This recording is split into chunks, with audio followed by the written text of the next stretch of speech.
And so I'd like to thank you guys for being here. If you guys is your first time here, please consider subscribing. Um, Sterling, I don't know if you can hear us. I can hear you guys. Oh, I can hear you guys. Sorry. Yeah, I can hear you guys. Is everything okay? You got it. I Oh, can't, at least on my side, I'm just checking it.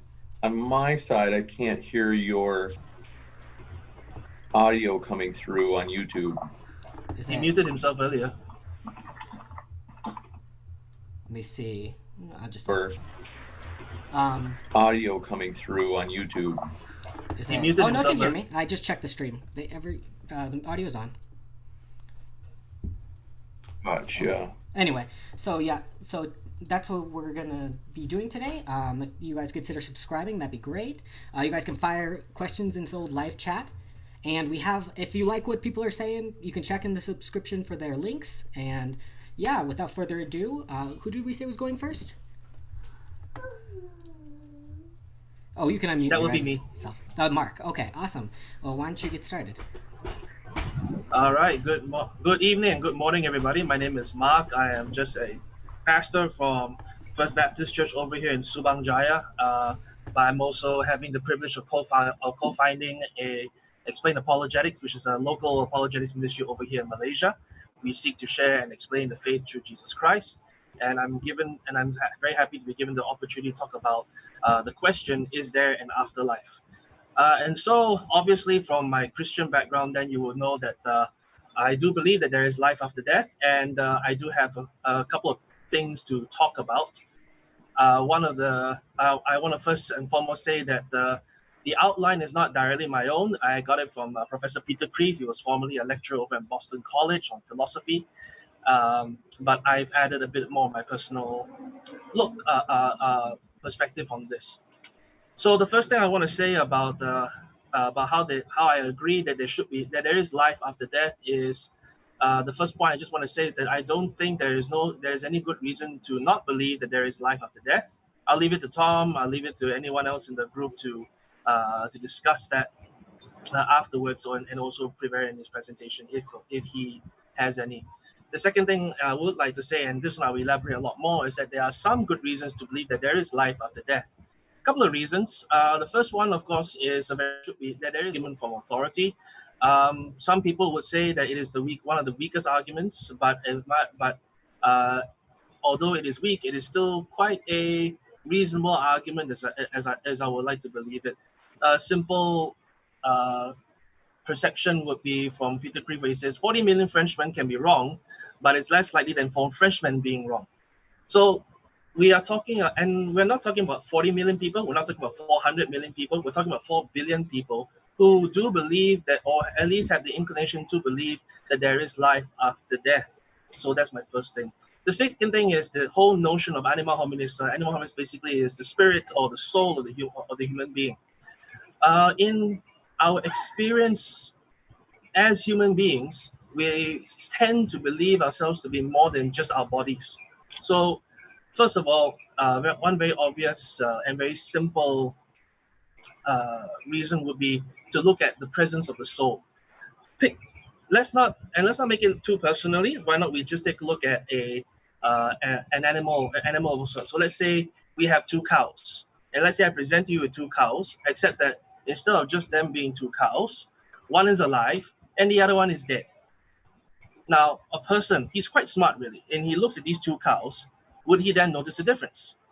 By physical mass and by sheer existence, both cows are completely the same. But the fact that one is alive and one is dead already adds or takes away value on one or the other. There seems to be just a very obvious upfront. Well, there's a big difference. One's alive, one's dead, and the big difference therefore would be the soul. So there is the presence of the soul, and how the soul experience and how the soul is valued is quite obvious when you put two animals next to each other, one being alive and one being dead. Moreover, there's the idea of the transcendence of the soul. The soul does not just think of itself as a body; it can actually appreciate the body. You can appreciate not just appreciate your own body, but appreciate in even inanimate objects, even if it's just for practical reasons. Like for example, I appreciate the rocks and stones because I can build a house. But the fact that we can do that tells us that we are more than just uh, physical beings. Yeah, they were more than just physical beings. That the fact that we can appreciate ourselves means that we are somewhat higher than just merely our own physical beings, and that will give credit to the soul. Third thing is the idea of the immortality of the soul. I believe it was Plato in Republic, and he mentioned of the idea that there is evil for everything. And this, when I mean by evil, is things that destroys the very nature of a thing. So, for example, rust will cause steel to decay. Mold for the corn, and even for the soul. Plato had said that the soul has something which makes it evil: injustice, intemperance, cowardice, ignorance. But does any one of these dissolve and destroy it? The answer is no. Then, since it is not destroyed by any evil at all, neither its own evil nor foreign evil, it is clear that the soul must be, of necessity, be immortal. And so, because the soul is immortal, when the physical body dies, we then need to ask the question: where does the immortal soul go? And therefore, that would be the premise on the idea of life after death, because of the immortality of the soul. Final point I have is on the very nature of God, the ratione Dei. Two natures of God comes into mind when it comes to life after death, and the first one is justice. True justice true justice can only happen if there is life after death. Now, what do I mean by that? If we think of the idea there is no life after death, and if we've done something horrible, criminal, terribly wrong, the best way out of it, therefore, suicide. The best way to get out of justice is to get out of this life and just die. Because why? After when we die, it's nothing. So Adolf Hitler, when he committed suicide in a bunker at the end of World War II, he has practically won. He has nothing else to add, and there's nothing we can do about it. But if there is life after death, then the nature of justice, which is then full justice, which is the nature of God, can come into play, because the soul is immortal, and therefore he has to pay the immortal consequence. And second thing about the nature of God is love. Love is an irrational thing. It seems very natural for us to do things, but it's also very irrational. When we have loved ones and they pass away and they die, we grieve. Is it because why is it that we grieve? Is it because we have sentimental value? Well, that could be the reason why some people would cry and mourn and grieve over their loved ones. But most likely, the trigger of it all is that we will feel it in our heart, albeit a romantic notion, but it is there, that our love for the person is inseparable. Our love for the person is very different from loving another person. I cannot just simply replace one loved one with another loved one. It will never be exactly the same. And what is the nuance of that difference? It will have to be the uniqueness of the person's soul. So, of course, as a Christian, I would say that for God so loved the world, He gave His one and only Son, so that whoever believes in Him shall not perish but have eternal life.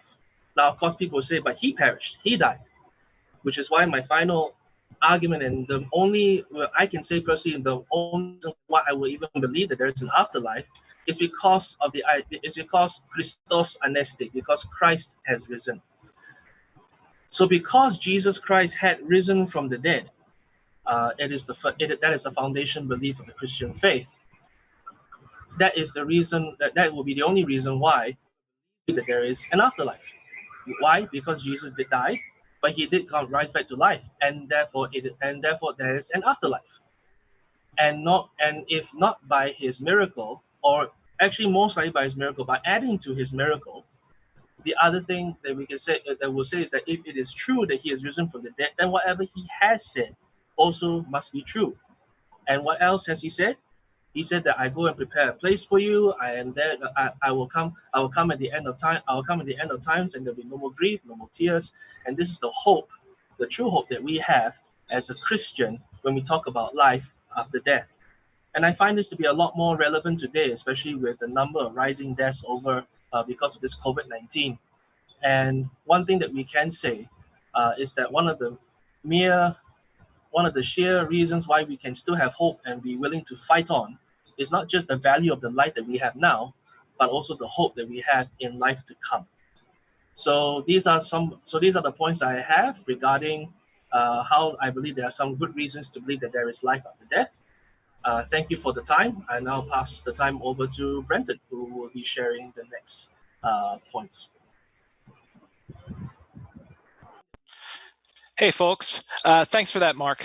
My name is Brenton Langle. I am a poet, playwright, comic author, and I'm also working on a novel. And this is a subject that's actually really close to me. The question is there an afterlife? And it's one of the most fundamental, important, and compelling questions in all of human history. The riddle, or perhaps joke, of death is something that is at the center of every major religious and spiritual tradition. We are creatures that find the concept of our own inevitable annihilation to be exceptionally distressing. But if we owe ourselves to look into it, because if we can answer the question, what is it to die? What will happen to me? And most importantly, what will happen to those that I love? We gain a huge insight into the next question, what is it to live? No doubt all of us have heard a number of stories that claim to answer this question. I will be trying my best today to tell you one of my own, because this is a subject that is uniquely important to me. The moment I learned about death, I felt a great sadness, but beneath it, a kind of joy and excitement. What a mystery. The toddler version of me thought. In a way, I couldn't wait to die, to see beyond that door, to figure out what all the fuss is about. That sense of wonder and discovery that I held as a small child has been with me ever since, and in fact has informed a great deal of my artistic work. As J.M. Barrie put it in Peter Pan, to die would be an awfully big adventure. And from where I'm sitting, that is exactly what I hope death to be, the final and in every sense of the word, ultimate adventure. Flash forward to 2007. I was working at a pizza oven at a rock and roll and sketch comedy dinner theater when I received a text message. My dear friend Adam, who had been my first friend in the exceptionally rural Kentucky town my parents had moved me to, had died in his sleep. I called his phone. His grandfather answered, and he told me in his kind, broken, and harrowed voice that it was true. Last night, Adam passed away. My legs became weak. My breathing quickened, and I sat in the corner next to the 500-degree pizza oven, and I cried. I don't know for how long I cried. A week later, I quit my job and set out to hike the Appalachian Trail, Maine to Georgia. Death has been with me ever since. Death has been like a shadow, driving me forward with both the carrot and the stick, with silence and heartbreak and passion, and still, underneath it all, that sense of childlike wonder. I'm going to make two promises in this debate. The first of which is that I will conceal absolutely nothing. I will be 100% straight with everyone here. I will not claim to believe anything that I do not wholeheartedly know to be the case.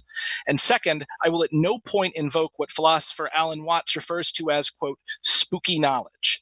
Nothing that I say today will be predicated on the claim that I have any kind of unique insight or private revelation or sensory perceptions that are not available to the average person. Everything that I'm going to talk about is right out there in the open to be experienced by a Buddhist, a Christian, an atheist, or any other type of human.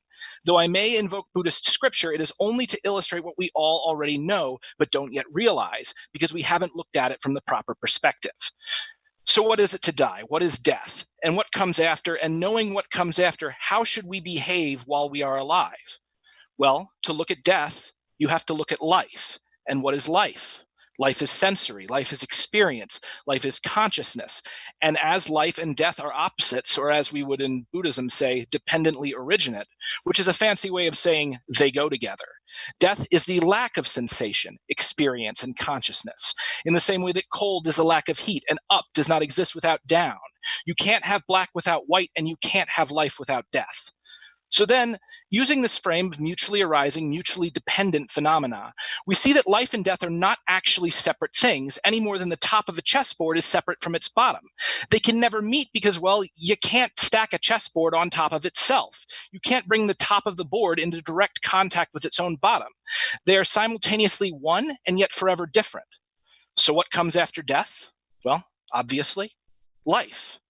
It is the simplest and most elementary thing in the world. After people die, other people are born. You all know this, every one of you. But we all play this little game in our heads where we think, no, those are other people, and in my case, that's it for me. I won't follow this very obvious natural law. After death comes for me, either black will win or white will win. Well, that's as absurd as saying that an army of ups would suddenly invade and defeat and colonize down, and suddenly everything is up all the time. So what will the afterlife be like? Well, really, you all already know. It won't be like being buried alive. No one's going to set you on fire for eternity, and it's certainly not going to be like being in the Elysian fields or a never-ending church service. If anything, death will feel very much like it felt before we were born, as in, it won't. Because feeling, which is to say sensation and experience, are themselves the trappings of life, and death is its opposite. So death doesn't do that. So after death comes life, literally reincarnation. Now, Westerners hear reincarnation and find the idea to be comforting, but a little too comforting to be believed, whereas Easterners, Buddhists, Taoists, and Hindus, look at reincarnation and immediately look for a way to get off the ride. But of course, you can't get off the ride, not while you're stuck on your ego, not while you're thinking of yourself as the little voice in your head, as the ghost controlling your body. And that right there is the problem, the ego. That's the little devil who dreams up a million tortures if black ever wins over white, or promises you infinite pleasure if white ever wins over black. The ego is where this clinging comes from. The first two noble truths state that existence is dukkha, which translates not quite into suffering, as has been widely reported, but in the fact of an ever-pervading dissatisfaction with life due to the fact that we know it's going to end. Or in other words, Sundays are less sweet because you know you have work in the morning. The cause of dukkha is tanha, literally thirst, as in the kind of desire or craving that we ascribe to, say, Ivanka Trump when we see her staring at the very handsome Canadian Prime Minister Justin Trudeau. We say, oh, that girl is thirsty. Tanha is lust for life in the most negative and self-destructive sense of the term. Tanha is a blind craving for permanence in an impermanent world based entirely on the illusion created by your ego. To stop tanha, to stop being so thirsty, is to stop dukkha. You don't feel bad about it if you don't cling to it. To stop senselessly craving, coveting permanence is to stop suffering.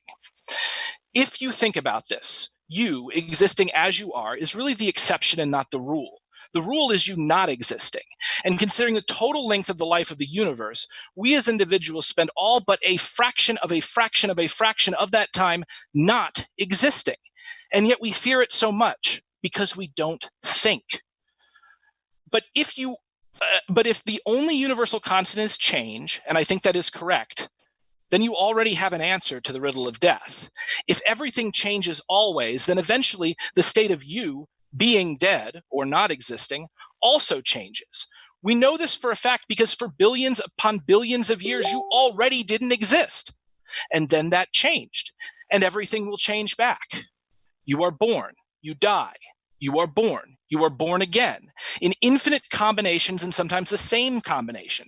If you think about it, this is actually the best of all possible worlds, because you get to have your cake and eat it too. You get to relive your life in exactly the same way you're living it now, and you get to have infinite variations, and you get to live a life of an infinite multiplicity of lives in every form after every fashion imaginable, from peasant to king to fruit fly. You get to be all the saints and all the sinners and everything in between, and through it all, the thing that makes it both meaningful and painful is the constant anticipation that this time might really be the last. But it never is, because there is a polarity to life. It's like a wave, and you can't have the crest of the wave without the trough. And it's been like this from the very beginning and will always be like this. Existence is endless and ever-changing. So if your current temporal state isn't the real you, and honestly it can't be, then what is the real you? Well, if you're the exception, then the rule is the real you. And what is the rule? The rule is the flux. It is the dance of energy. It's all of this throughout all times and places, all galaxies. That's the real us. As G.K. Chesterton put it, the million masks of God. We are quite literally everything that there is. Everybody is I. You all know you're you. And to realize this not on the intellectual level, but at a visceral level where you know it, where you believe it and feel it in your heart, and you know that rascal, your ego, isn't really there, except as a voice and a source of fear for 80 or so years. That is enlightenment. That is nirvana. Literally, to blow out, as in, phew. And that's really what a Buddha is. It's just someone who realizes this. It's someone who has seen through Maya, the illusion, to what reality actually is and how we are all connected. Nam Myoho Renge Kyo, the mystic law of the Lotus Sutra, called mystic because it's hard to understand. It is hard to see what we are faced with, all this struggle, uncertainty, pain, and impermanence of life, is something that is at its core essentially playful rather than serious. That's why I call death a joke, because it is. It's literally a joke. It is a trick that you, I, we all play on ourselves, because it's very exciting to imagine that the darkness or the light might win. It makes for great fiction, but also it causes a great deal of confusion, frustration, regret, and misery if you take it too seriously. So, exhale. Breathe out and know that the next wave, the next breath is always coming, because that's what the cycle of life and death is. It is a dance of energy. It is vibration. It is pattern. And we're all supposed to dance while the music is playing. So dance, and don't worry about it so much. Thank you. Awesome. So, Tom, you can go ahead and go into your opening speech. Man.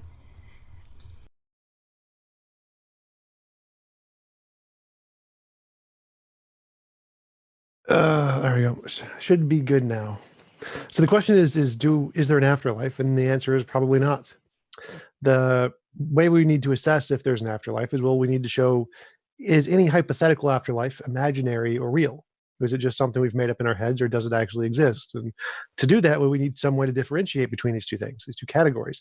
Now, we can make up lots of stories that sound nice and mystical and give us hope and justice and passion and rewards after we die, which is what humans always do, because that's what we would like. Like, we imagine our lives going better tomorrow than they did today. But there's not actually any evidence to support that. It's just kind of a made-up assertion.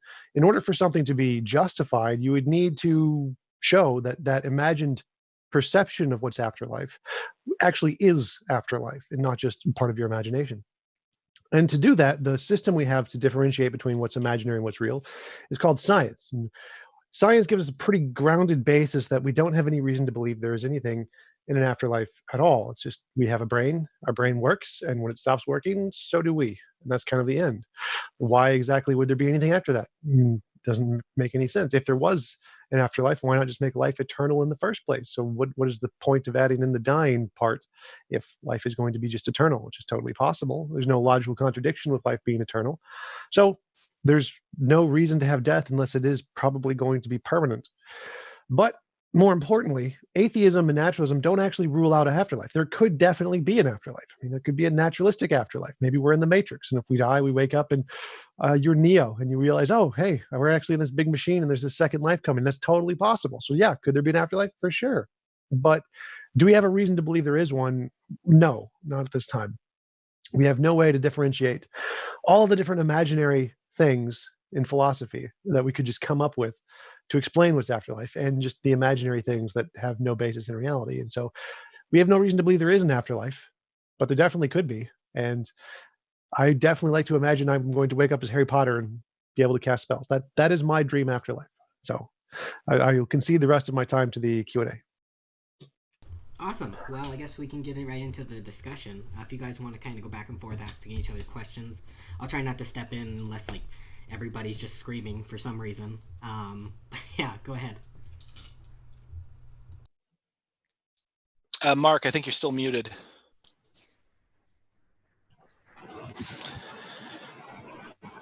Okay. I guess I'll start some things off. So you mentioned that there would be not a problem with life being eternal, I actually take issue with that. There's a number of problems with life being eternal, like life in the physical reality being eternal, if you actually think that through. The first and most obvious one is if we lived forever, the human brain would not have the capacity to take in all that information. So like we would just overload and be forgetting huge chunks of our lives and just have like a computer that's overly full. Secondly, eternal life. We already do that. I mean, we do forget stuff, so that's not really a problem. Right, but my point is that, and if we had eternal life with like memory of it, it would get incredibly boring very, very fast. Well, that's finally kind of an assumption, so I don't really know if that's supportive. Well, I mean, how would it not get it? How bored do people start to get towards the end of their lives when they're starting to see the same things happen again and again and again? Well, the reason they're bored is because their bodies are decomposing and they can't do anything. So that's kind of why it's boring. It's not really because they just see the same things. It's because they can't do anything new. So if they always wish for youth. It's not like they wish to stop dying. They wish they were young again so they could do stuff. Right. But let's say, for instance, for the sake of let's do this little experiment. You have a superpower. You are eternally young, and you have perfect recall, so you're not going to lose what you had before. Eventually, given eternity, you will experience everything there is to possibly experience, and then what are you going to do? The second thing there, though, is that if you did actually live forever, you couldn't be killed, and you were eternally young, there is a 100% chance that you will eventually be trapped forever somewhere horrible. You'll fall down a mine shaft. You'll be covered in You'll be covered in cement, and you'll spend a millennia just sitting there trapped, unable to die. So, like, dying is really, really important in material reality for like creatures, or at least that's my thoughts on it. Well, yeah, I would disagree with those 2 points. One is that if we're eternal and young forever, we wouldn't necessarily experience everything. That actually, we can prove that false using Cantor's diagonal mathematical proof that you can't actually experience everything. You can only experience a finite, countable, infinite number of things, and there are more than a countable, infinite number of things. So you couldn't actually experience everything. Okay, but we'll say pedantic. You could experience enough that everything becomes an old hat. Well, no, that would also not be true, because you could potentially just find a way to erase your memory if you wanted to and re-experience something, and there would always be new stories. There's infinitely many. Yeah, but the erasing of your memory is death, essentially. Like philosophically, it would be the same thing. There wouldn't be continuity. No, I mean, people have amnesia. They're not dead. I don't know what you're No, talking they're about not dead from us, but from their own perspective, if they don't have continuity with the previous life. No, death is the brain death where you stop experiencing consciousness. As long as you keep experiencing consciousness, you're still alive. So it doesn't matter if you remember anything or not. Yeah, that might make a point from like somebody's that might make sense from outside, but from inside, I don't see the difference. Well, the definition of life is just simply like metabolism. So as long as you have metabolism, you're alive. Memory plays no part in being alive. So that's. Yeah. Okay, but again, that's outside in. I'm talking inside out. I'm just talking the definition of life. Like your consciousness and memory isn't a part of actual life. It's not. It's just something you experience. It's like saying your sense of touch is your life. If you lose your sense of touch, you're still alive. It's not. You don't actually need that. Okay. Same with. It's just. But your second point was that we might get trapped at some point. Yeah, we definitely will get trapped at some point. No, You've got forever. Yeah, but that's again not a necessity, because you could essentially just travel in space in one direction forever and never get trapped. That's a possibility. Or you could sit in a chair forever and never get trapped, and that's also a possibility. Or you could upload your brain sitting in a chair forever and not getting. That's the definition of trapped. You just did that on purpose to avoid getting trapped. The definition of trapped is stuck there involuntarily. If you're there voluntarily, you're not trapped. Right, but you're there involuntarily because you're afraid of getting trapped. No, you're just sitting there because you choose to. I didn't say anything about fear there. You could choose to sit in a chair for a long period of time and not move without a problem. All right. So there's no reason to think you would necessarily get trapped. It seems pedantic to me. I just think eventually you're going to fall down a mine shaft. And again, you could just say that if we're going to live forever, we could also have other powers too. Like technology would increase as well, and so we would be able to essentially like upload our consciousness to a computer and have essentially the same powers as the Matrix. Yeah, but would that really be you if you uploaded your conscience to your consciousness to a computer? If it's your, wouldn't that just be a copy? If it's your consciousness, then it's you. It wouldn't. But yeah, right. But how do you move a consciousness, like a physical consciousness that is within your body? How do you separate that from your body and put it in a computer?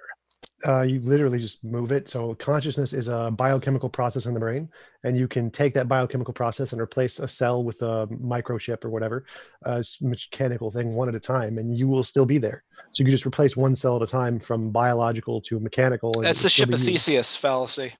Well, it's not a fallacy. You could okay, not a fallacy, but you're making a ship of Theseus argument. That's correct, because your identity would remain the same. Your parts aren't what make you. It is the chemical process in your brain, so you could replace them one at a time and still be you, which is what Okay. happens to our cells anyway.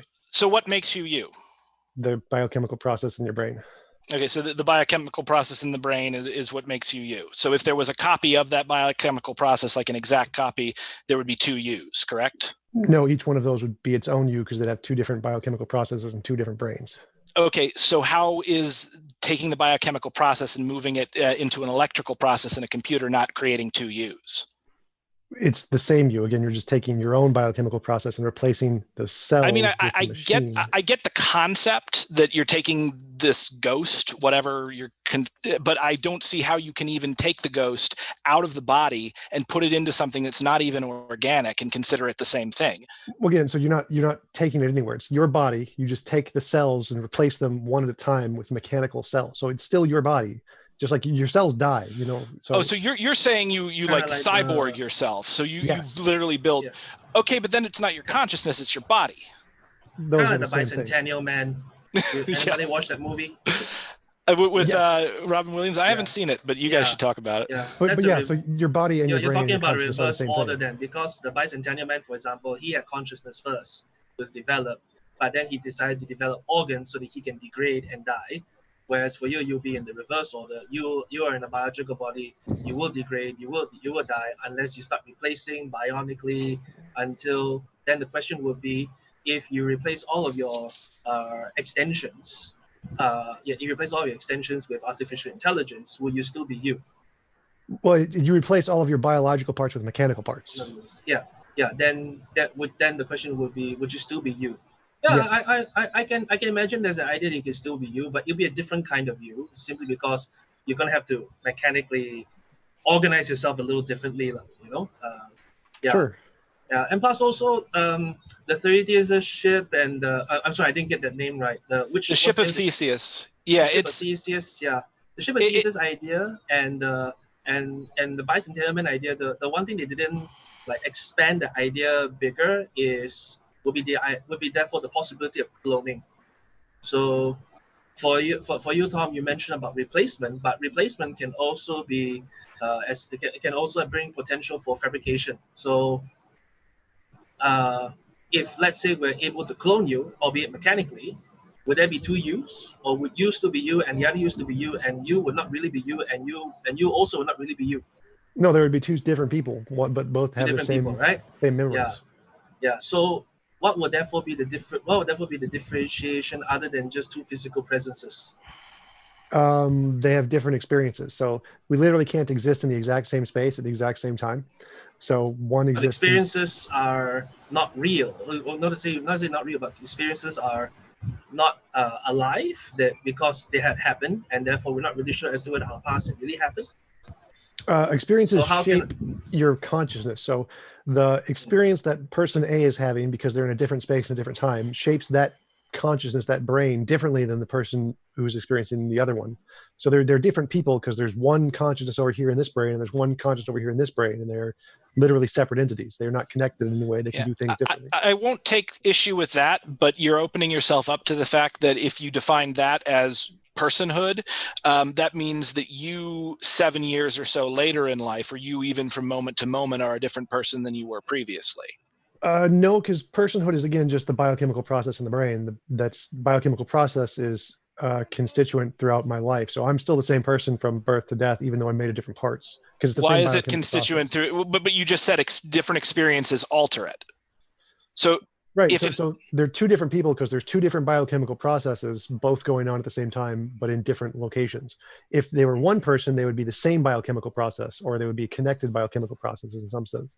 Because they're separate, they're different people. So to follow this down, I know this couldn't happen, but let's say by some magic or by some technology, we create an exact clone of you with exactly the same biochemical processes, and say we use a simulation to have it have the exact same experience as you have at all times.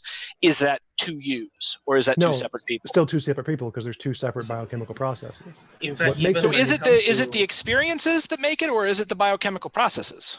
No, those are the same thing. The experiences cause the biochemical process. Those are connected. So what makes them separate is that they are literally physically separated. Whatever happens to one will not cause an effective change to the other, which means they are literally separate things. It's the law of identity, A equals A. And if there's different properties in one than the other one, then they are not the same thing. And so if they are like in different spatial areas, they are literally not the same thing. So they are just two different biochemical processes, even though they share every other property exactly alike. Simply because they are like different locations and not connected, they are two different people. I mean, okay. I'm sort of getting that, but again, that seems to fly directly in the face of the uploading your consciousness to a computer, gradually becoming a cyborg. I don't see how. Because that's still one biochemical process that just continually is on the whole time. So I get the confusion between Brenton and Tom, because let's think about it very simply, like bureaucratically. If let's say, for example, we are able to make twins of Tom, and we go and register them because we now have two bodies, to which then they will say, okay, who is Tom? Then both say I am. But then we'll still have to find the means of differentiation. So there'll be TJump original and then TJump 2.0. The new Coke. Yeah. Kind of. Yeah. So by doing that, you have two. By doing that, you therefore automatically have two unique identities. Yeah. So there'll be two unique identities. So yeah, I mean, the reason why I don't find that controversial, simply because it is plausible, although I don't find it to be very probable. Simply because authorship of souls requires much more than just bionic cells. Tom, the other thing that you mentioned that I think that Brenton would resonate a bit more is the idea that what if it's not just a copy and paste? What if it's just a transfer? If it's transfer, then the whole karmic experience, which you would put that the soul to be, yes, it will be booted up. It will be booted up over. But because Tom, I think one thing Brenton that will differentiate with you is that when you go into the computer, or even from a computer to another bionic cell or another mechanical to bear your conscious identity, it would still be quite different, because the appendages of which you had first experienced yourself to be will be quite different from what you could possibly be. So same but different. That's a very common Thai expression. Sure. So yeah, like when you lose an arm or something, you'll be different. You'll have different experiences too. Yeah, but if you do a full body transfer, it will be a complete difference, because not even one appendage of you will follow you, and therefore you will be different. You won't be TJump anymore. You'll be Tom Tan. You'll be one of my cousins, maybe. Yeah. And you'll probably be made in China. Yeah. You know. That's not really a problem in my theory. Like, you're not going to be literally the exact same, because yes, you're definitely going to have changes. That's not a problem, but you'll be the same person, even though you won't be literally exactly the same in every possible way. Yeah, it seems like what's being drawn here between when a person is a person in continuity and when there is a lack of continuity and two people in one way or another in our hypothetical scenarios here, it seems very arbitrary at this point. So again, it's just a biochemical process. If you have a biochemical process that's going on in the brain, that's you. And if it's not shared by another biochemical process, then it's just an isolated thing. Okay, so for instance, take Phineas Gage. Yep. Phineas Gage takes the frickin' thing through the brain, and he goes through a complete and utter personality change. Is he still Phineas Gage, or is he somebody else? Still Phineas Gage, still the same biochemical process. Even though he thinks differently and acts differently, it's because that's the biochemical process. Okay, but then if the biochemical process is organically is the same, then we would have two people again, like we would person bodies. I think you're conflating what you mean by the same. By the same, I mean it's still the same biochemical process is still occurring in the same brain. So like if we take a computer and we drill a hole in the processor, it's still the same computer. There's a part of it that isn't working the same way. So it's still the same process. For it to be a different person, what you'd have to do is you'd have to end the process completely or divide the process into two parts, and both processes are going on at the same time, essentially. Separate. Okay, but say for instance we take the pieces of that computer that's just been drilled through, we remove all of them and we put them inside a new computer with a different tower, but and then replace the broken piece. That's a completely different computer, right? Yeah, if we stopped the biochemical process and changed out all the pieces, then yes, it would be a completely different computer. Okay, so then Star Trek, if you beam somebody from a planet to the other, you'd completely disassemble them and then put them back together. Then you've killed them and just put a new person in the area. Yes, right? I would argue that is a new person. Okay, you're consistent at least with that. I kind of disagree, but. Tom, may I ask you from the other perspective? So the classic Jekyll and Hyde, same body but different. Same body but different chemical reactions, I suppose, happening in your body, because he does take a drug and then he becomes a totally different person. Yep. Are there therefore two consciousness in the same body? Yes, Is that we possible? actually know of many cases like that. It's called if you damage I forget what it's called, the cerebellum, cerebral cortex. It's the thing that connects the left and the right hemisphere of the brain. And if you damage that, then the left and right hemisphere of the brain start to develop independently, and you actually get two completely different people, two personalities that develop in the brain separately from one another. So you do actually get two different people in the same brain. Wait, so then Phineas Gage is two different people? No, because that's still one consistent biochemical process. The reason can you show me exactly where you're drawing the line here? I'm just trying to figure this out.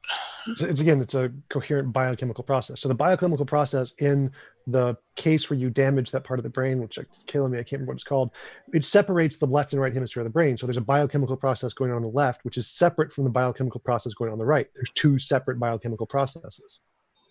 Okay, so the biochemical process is happening in the brain, correct? Or is it happening throughout the entire body?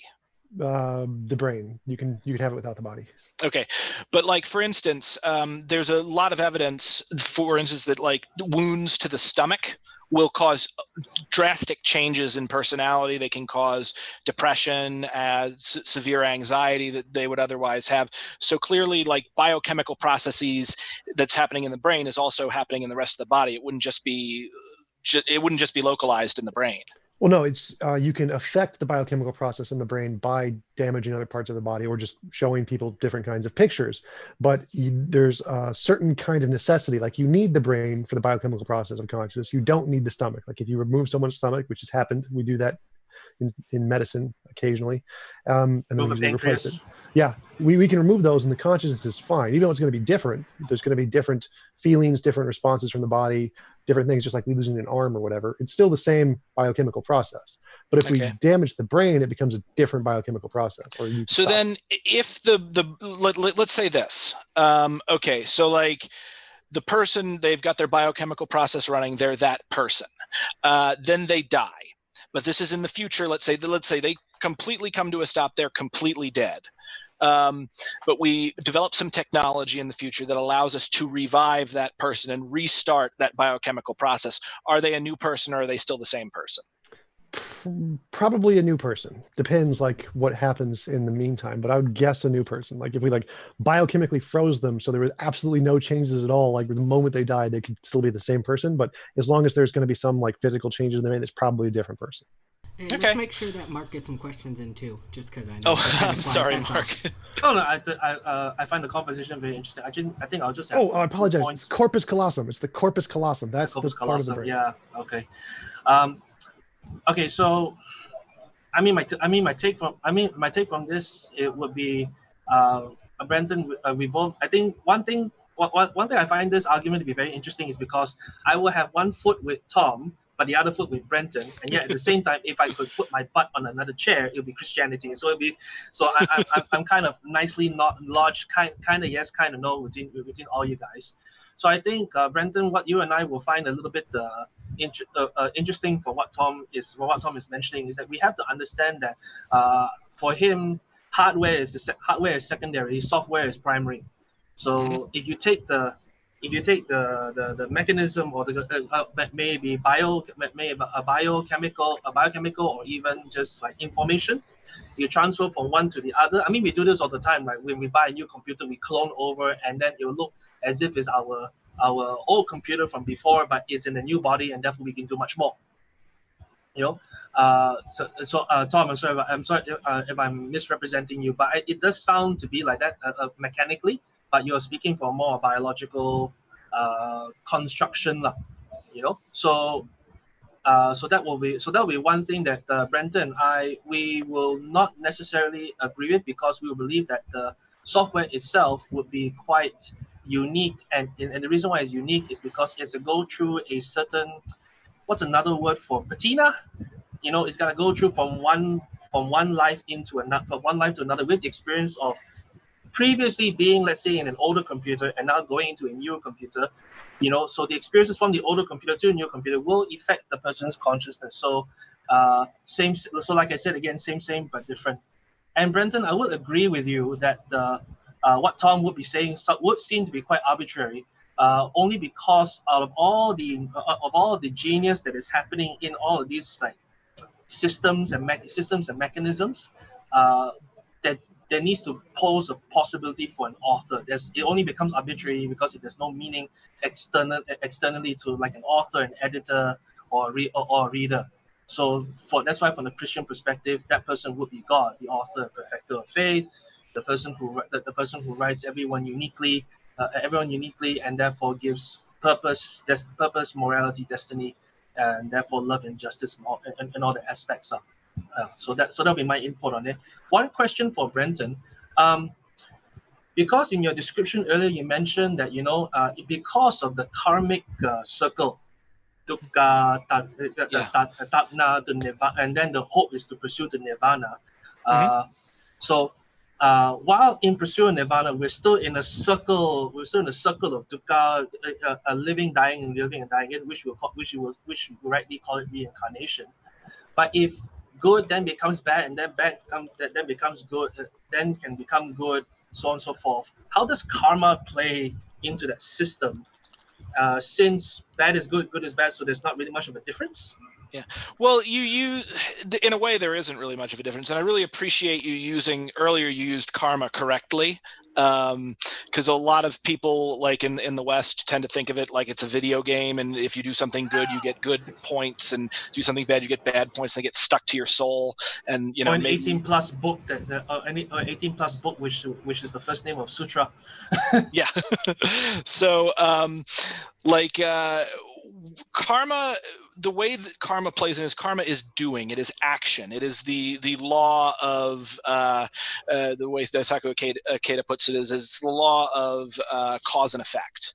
And so karma really can't be escaped from life to life. Like you mentioned souls, and the way I like to think of it is that because of the doctrine of anatman, no self, no ego, no soul, that it's an illusion. There's really one big soul, essentially, that is being reincarnated constantly into literally everything that there is. The Hindus call it Brahman. So what happens with karma is when you do something in your life that has effects, good and bad. And that will ripple out. Every action has a million ripple reactions. You see like chaos theory and the butterfly flapping its wings and whatever. Okay. So, I mean, in a certain extent, good is bad and bad is good in that they are all karma. They're all doing, and it is the thinking about them, our unique subjective perspective as organisms that make karma good or bad. But either way, karma is kind of something that Buddhists are looking to get beyond, to transcend. So, the idea being that there's a quote that I do want to read later on from the Lotus Sutra, from the 16th chapter, which has been called the beating heart of Mahayana Buddhism. And literally in it, the Buddha says there is no cycle of birth and death. There is no existing in this world and later existing in the other one. It is neither consistent nor diverse. The concept that he's getting at right there is samsara is nirvana. They're the same state. It's just in where your brain is and how you're looking at it that really gets you to where it is. So, once you get to an enlightened state and you've seen through this, the karma doesn't touch you as much as it otherwise would, because it's I think Daisaku Ikeda has put it as it's like surfing the waves and valleys of existence. You can turn the frustrations of life and the discords of your life and people's lives into a source of joy, even if you are having difficulty in the moment. Like being a Buddhist, being enlightened doesn't make you a superhero or anything, but it does, again, it's blow out and realize what you are faced with is not something serious necessarily. So I guess that's my answer. That's how karma plays in. There's no individual soul for the karma to stick to, but still the evil that Adolf Hitler did before he killed himself did not, that went on, and that caused misery and harm for every other one of Adolf Hitler's later on incarnations, in the same way that the good that Jesus did went on for every one of Jesus's other incarnations. Because again, there's no one else here. It's just us playing like we're not God, if that makes sense. I appreciate the way that you phrase the universality of karma, because here in Malaysia we can get a little bit sectarian, meaning to say that that's what you believe, sectarian. So that's what you believe, that's what I believe, and that we can never really meet. But you're a bit more encompassing. So I would say that but based on your own description earlier, which is one of the major issues that I get on a regular basis while being here, with Buddhism available right beyond the screen here. Yeah. So my question then to you is that for two things: if samsara is a doing, or karma and samsara is a doing, and therefore that will bring about evil and suffering, then the logic from that would be that not doing it, sangha, meaning to be put away, to go to a monastery and not do those things, it will be in effect bring forth good karma. Would that be right? But I mean, it might. Well, it might, right? But and the reason why I think it might not is simply because the absence of something, the absence of doing something, especially in the face of evil, does not necessarily become good. In fact, it becomes an even worse, a worse evil, and that's called indifference. Yeah, I'll give you. Nichiren Daishonin, the originator of my sect, was very, very hypercritical of a number of Buddhist sects because they were not out doing good in the world directly. Humanism. So I have friends who are in the Suchi Foundation, so they also are humanistic Buddhism. So for them, is the idea of the Bodhisattva cannot bear the idea of suffering upon others anymore, and so he goes and imparts the Dharma, the Sangha, and the Buddha, so that people will be able to they'll be able to attain it along with him. I just have one problem with that notion.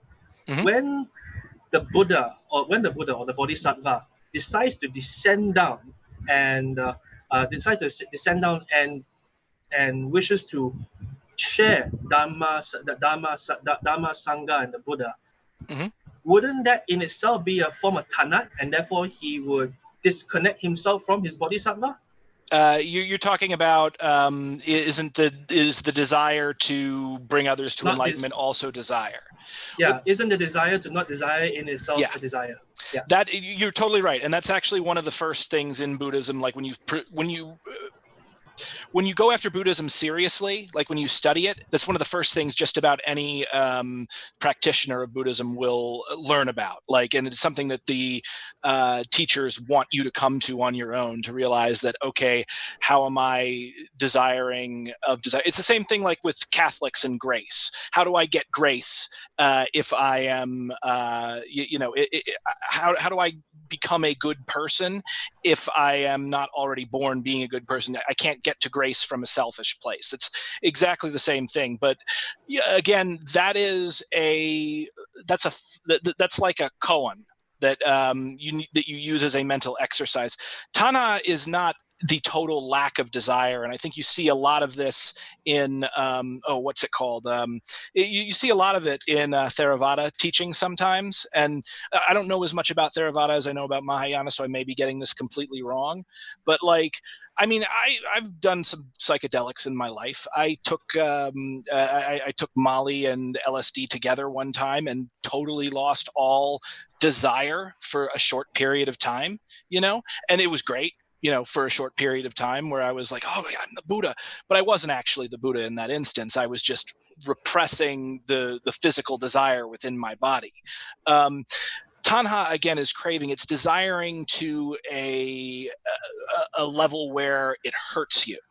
So the Buddha emanation, essentially, as a bodhisattva, however that's going to be, because in fact in Soka Gakkai, all members of Soka Gakkai, anyone who spreads the Lotus Sutra is a bodhisattva of the earth.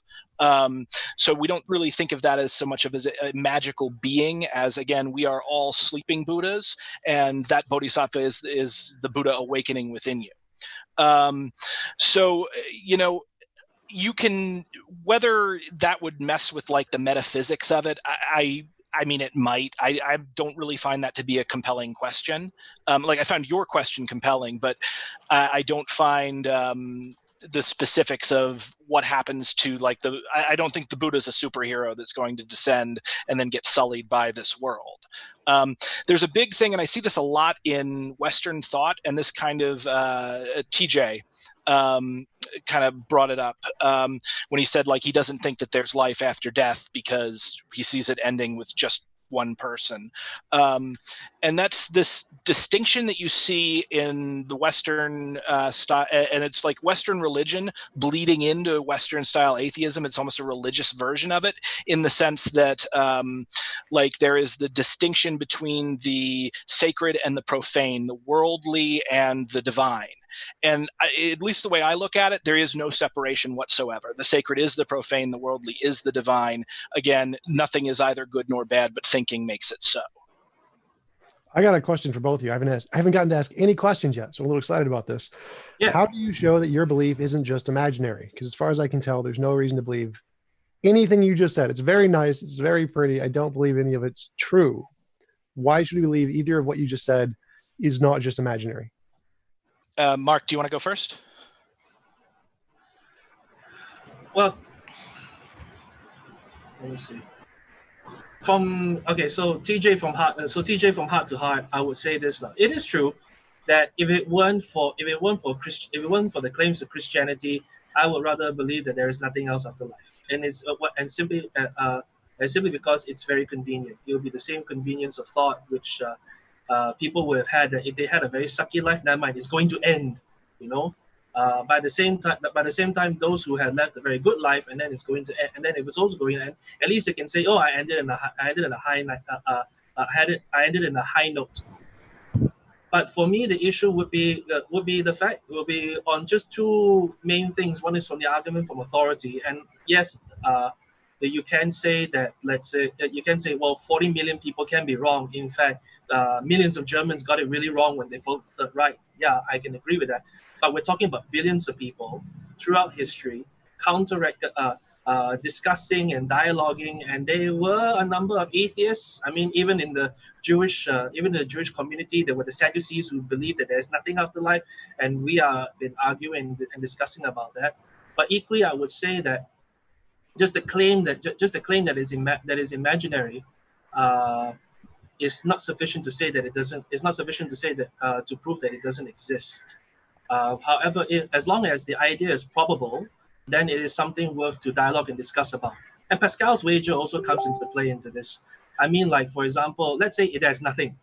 Let's say you're right, TJ. If there's nothing, then never mind. I lived a very good life. I have a wife, I have a daughter. I'm in sunny Southeast Asia. It never snows here. It's nice and warm all the time. Sometimes a little too hot. I'm thankful. And if I die now, if I keel over while eating my 4th bowl of rice, I will be. That's absolutely fine. But if there is a consequence, let's say there is karma, for example, to Brenton, then yes, it gives me a bit more, it gives me a bit more holding upon myself. Upon myself. a pause and therefore a moral distinction that I probably would need to live something which is a bit higher than myself. The unique case about Jesus is that because he claims that only through him then we can live, that we can have eternal life, then I would say, okay, I would rather therefore go to this extreme, this extreme belief, simply because he claims full exclusivity, whereas and while I am practicing my full exclusivity to Jesus Christ, then I automatically qualify, in my opinion, I will qualify within Buddhism to live a very good karmic life, and at the same time, I will go up to TJ. Oh, if we all die, there's nothing after this, like that, law. In the common Malaysian stance, yeah, it's like that, law. So just to summarize, your reasons that it isn't imaginary are: one, it makes you feel good; two, there's lots of people who believe it; three, Pascal's wager; and four, Jesus said so. Those are the 4 reasons. Most so on the fourth. If the fourth wasn't real, then the other 3 I'll just dump it. You know what I mean? Okay, yeah. I don't see any of those as actual reasons to believe something isn't imaginary. Like, lots of people I'm believe not. it is like I'm not just a surprised. bandwagon. Yeah, I'm not surprised, TJ, because you have asked a number of other people far more qualified in Christian theology than me. I have followed you in a number of your videos where the title is the same. Is there good reason to believe in God? And I will concede to the simple fact that if 3, 4, 5 different kinds of philosophers and theologians can't convince you, then I'm not even going to attempt and just say by that law. Yeah, so I just hope that in the end of the day, Bill Craig says it the nicest in that I hope one day that you will have that experience, and from that experience, then transcends from the idea of an imaginary to reality. Oh yeah, I totally understand that sentiment. Yeah. But the point I'm making is that those arguments we can show, those can't differentiate between what's imaginary and what's real. We believe things that make us feel good, even though they may be imaginary. And lots of people believe things even though they may be imaginary. Like, most people used to believe the world was flat at one point, and that doesn't mean that was more likely to be true just because everyone believed it. And most people like to believe that afterlife is like a good thing. Like Pascal's wager, an afterlife under atheism is equally as likely as an afterlife under theism. So either belief is equally as likely to get you reward. And Jesus, I don't think, like, the testimony of the Gospels doesn't show that wasn't imaginary. It's just testimony. So none of those arguments we can show. Those arguments can't differentiate between imaginary and what's real. And that was kind of what I was asking: is how do you do that? But I do want to get to Brenton because I haven't heard his response yet. Thanks. So I would actually I'd be interested to hear what of the things that you think I believe that is imaginary, because I haven't made any supernatural claims whatsoever. There's an afterlife. Well, yeah, life is the afterlife that comes after. Like, it's just a different way of looking at it, where you're not looking at it from the perspective of the single ego. Here, you're looking at it as the whole process. Okay, let me be more specific. When I die, I will then come back to life. I mean, or continue so life. Okay, when you die, like, your ego, that's going to be annihilated because it wasn't real to begin with. Like, if you go and you take a person, for instance, and you peel back the layers, we're like onions in the sense we think that there is an ego, we think that there's a core, we think there's this thing, like you talked about, the biological process, but there's nothing in there. So when you die, all that's left is your karma. You're doing the stuff that you've done within your life. Okay, let's go with that. That is a really good example. So why would we believe that isn't imaginary? Because you physically did stuff and it has action and reaction. We know that happens. Sure. So again, but my biochemical process, when that ends, so do I permanently. Right, but not the mark that you left behind. When you end, any children that you had will continue on. Anybody that you screwed over will still be screwed over. Anyone that you helped will still be helped.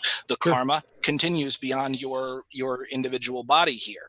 But then eventually the atoms in your body will be rearranged and you'll be reborn in another form, and you will be affected by that karma and everything else. That part, the reborn part. Like, why think that's not imaginary?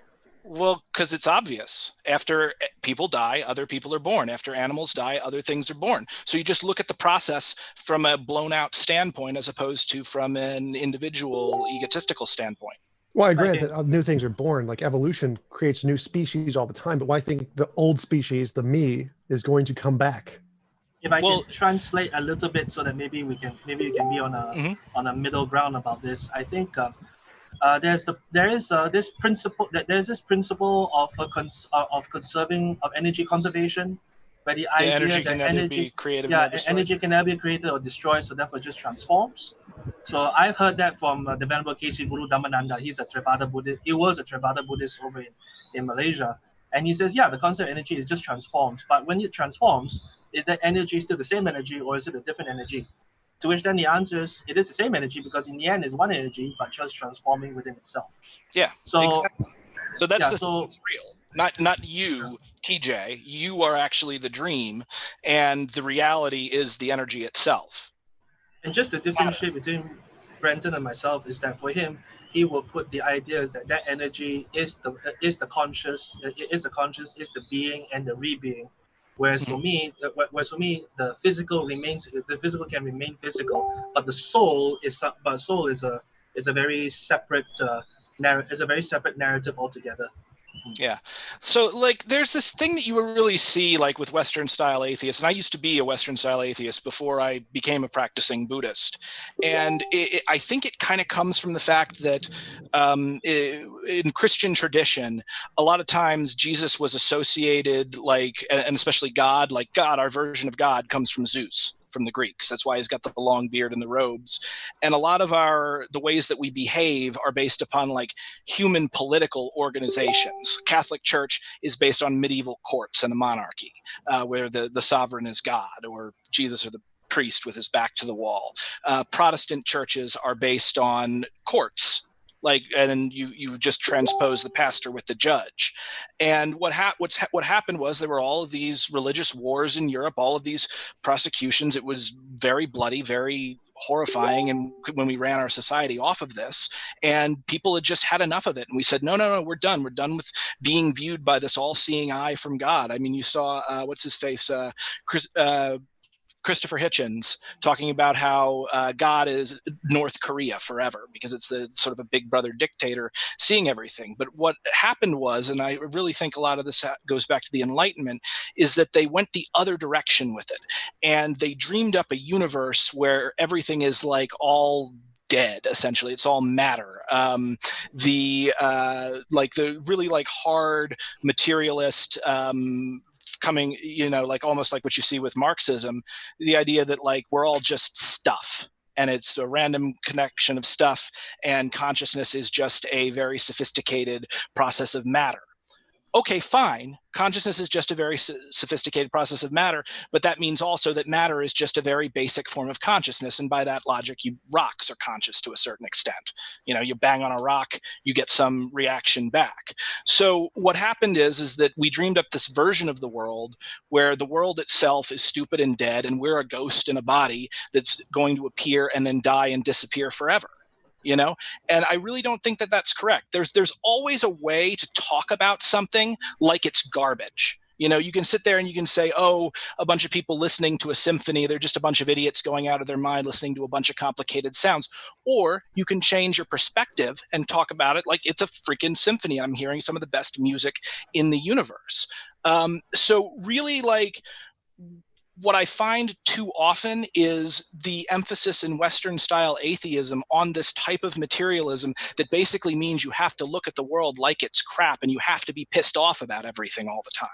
Now, I'm not saying you necessarily do that, but I'm saying there is definitely a tendency in that I see in Western atheists. It's something that I felt before I found Buddhism and before I started practicing, and that since I've come through that and come to the place where I am now, I can look at the wonder of life in the universe and my place in it, as a piece of the great Brahma, a piece of the universe. And when this body dies, when I disappear, well, that's okay, because I'm going to come back in a bunch of different variations.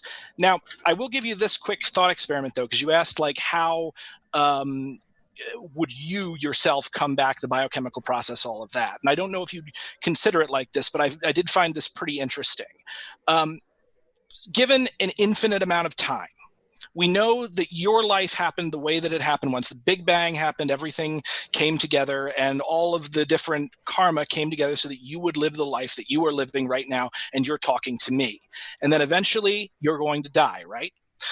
Well, if we give that infinite time, and if we hold in our heads the idea that the only constant in the universe is change, eventually that state, as I said in my opening statement, is going to change. The state of you as you are being dead will change, and eventually, if it happened once, it will happen again, and you will wind up living the exact same life that you are living. It may take aeons, it may take more time than would happen, but it will eventually happen given an infinite timeline and infinite change. Okay, so 2 questions for you. One is there anything in your position which you would disagree with physicalism? Physicalism, define physicalism. Matter in motion, nothing more. No. Okay. And the second thing was you mentioned that we would come back in the same physical form later on, and that's been addressed in the many worlds hypothesis, because if there's infinitely many worlds, hypothetically there'd be infinitely many of us. But that doesn't work because that would assume. Well, I'm talking about one world. Oh no, it's the same thing. The infinite's going in the future and just having one universe after the other, and having just infinitely many universes spread out anywhere would have the same mathematical implications. But the problem is that would assume that the laws of physics have a specific kind of similarity in each of these universes. If there's a different kind of well, I mean, they wouldn't have to, because if you're going for infinity, eventually, like if it happened once, it can happen again. So there's no reason why it couldn't. So let's say there's a many worlds theory, and there's a bunch of worlds where the laws of physics work differently. Okay, then you live a slightly different life, or a very different life, depending upon how that goes. But eventually, it will happen where the physical laws come back together in very much the same configuration that they did today. But in the way they address this in the many worlds theory is that there are more possible worlds than could possibly exist. Like again, it's the Cantor's diagonal proof theory that there's a bigger infinite than the possible infinite world. So of all of the worlds that actually exist, that doesn't mean that all worlds exist. Yeah. So it doesn't. So you're talking about the potential. Yeah. So it could be that there is a spectrum of worlds that can exist and will exist, and it may be that certain of them will not repeat. So it isn't necessarily the case that you will exist again. I mean, I'll say that certain may not repeat because, again, if we're using change as a constant, but if it came together once, I can see why it would repeat. And I would see it would be slightly more likely that it would repeat than it wouldn't. But yeah, I mean, honestly, a lot of what I said, in my opening statement, I mean, as far as a lot of Western style materialism that I look at, I don't really disagree with Western atheists on the rules in the physical world. I just think they're looking at it the completely wrong way. And so the reason why I believe the way that I believe is, one, it's made me a lot happier. It's led to a lot more success. So great for me. And two, it makes a lot more sense than the very dour and depressing way that I was looking at it before. I have a question about that, though. You say it makes more sense, but you agree with everything in their worldview. You're just calling it something different. How does it? I agree, okay, so there's basically the stuff that they say, and then there is the emotional content that goes with it. Again, if you listen to Alan Watts, and I highly recommend everyone does because he's phenomenal at this, he talks about prickly people and gooey people. And there's people who want to be very hard-nosed and exactly. And what you find oftentimes with that attitude, and you do see it in the skeptic community, is really that is toxic masculinity. That is this idea based upon the almost empire, where people and you even see it with Sam Harris, where he starts about how we've got to genocide all of the Muslims. There's this idea that life is awful and life is suffering, and we've just got to accept it. We've got to bite that bullet. And I don't accept that emotional content that comes along with what science has discovered about the material world. I essentially look at the same data and come to a different conclusion about that data, if that makes sense. Well, one, Sam Harris never said to wipe out. He didn't literally say it, but he kind of implied it. Well, I think he was implying that we needed to get rid of the extremist ideology, not necessarily the Muslim. Yeah, but get rid of him by a nuclear first strike. I think that was purely a hypothetical. I don't think he actually intended Yeah, but that. I mean, purely a hypothetical. I get it. I understand where he was coming from there. And I don't think, if you talk to Sam Harris, he wouldn't say, I support genocide. He's not like the guys I was arguing with a few weeks ago.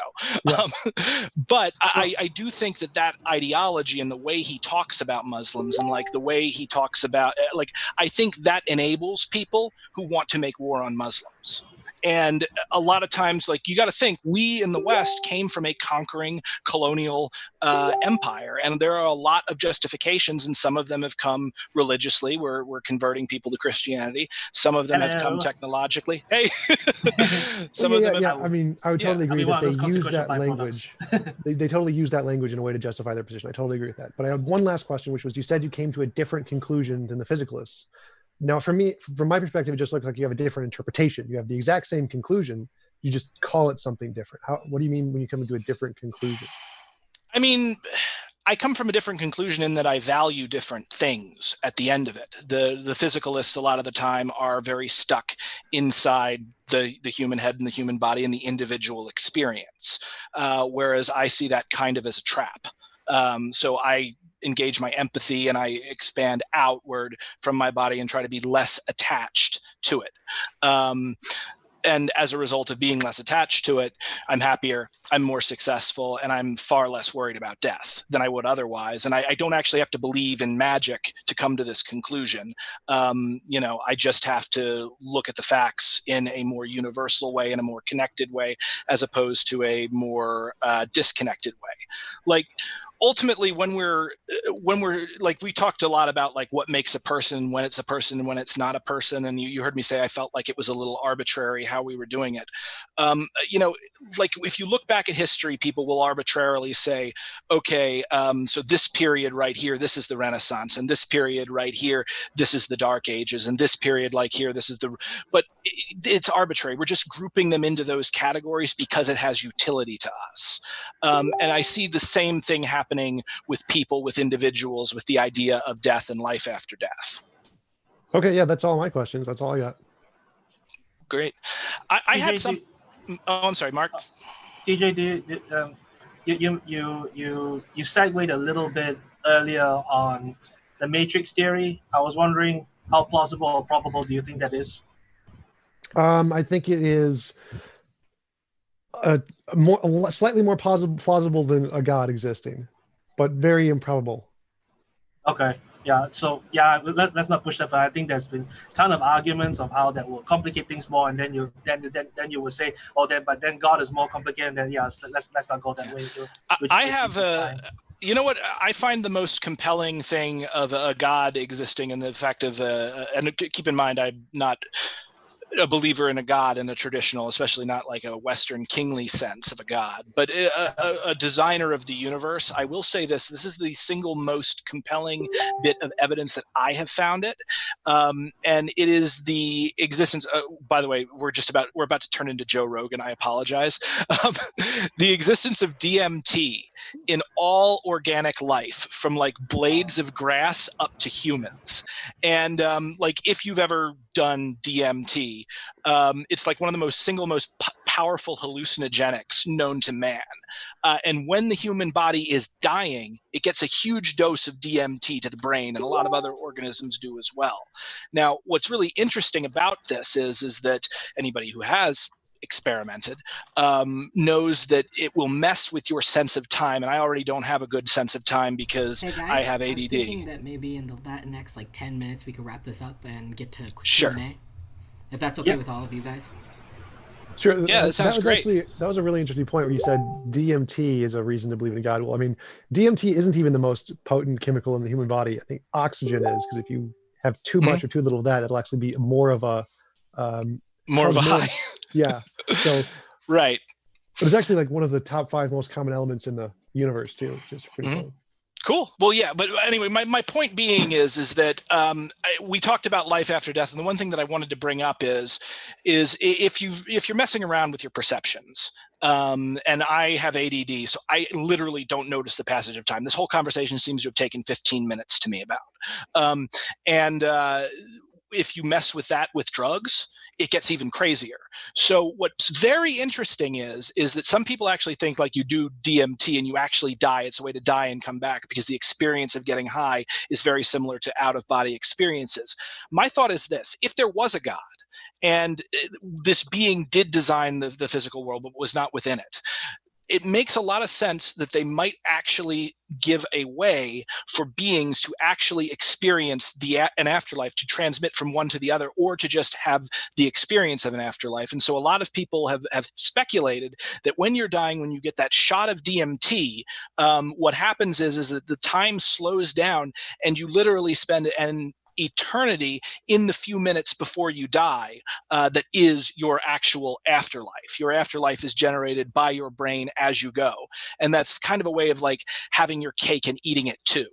Particularly even in a Buddhist sense. Now, I'm not saying I believe that, but I find that to be a very, very interesting thing. And it is incredible that that chemical is in literally every piece of organic life.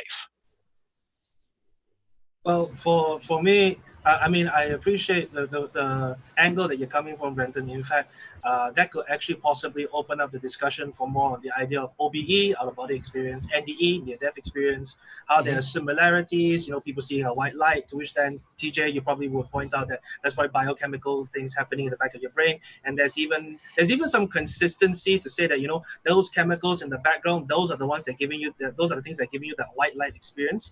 But that's that will be a very scientific application on the science, whereas for me, looking from a Christian philosophy point of view, it will be that, well, of course you're going to see some physical reactions, but that's not the thing that's in control. To me, the soul will be in control of that rather than the body.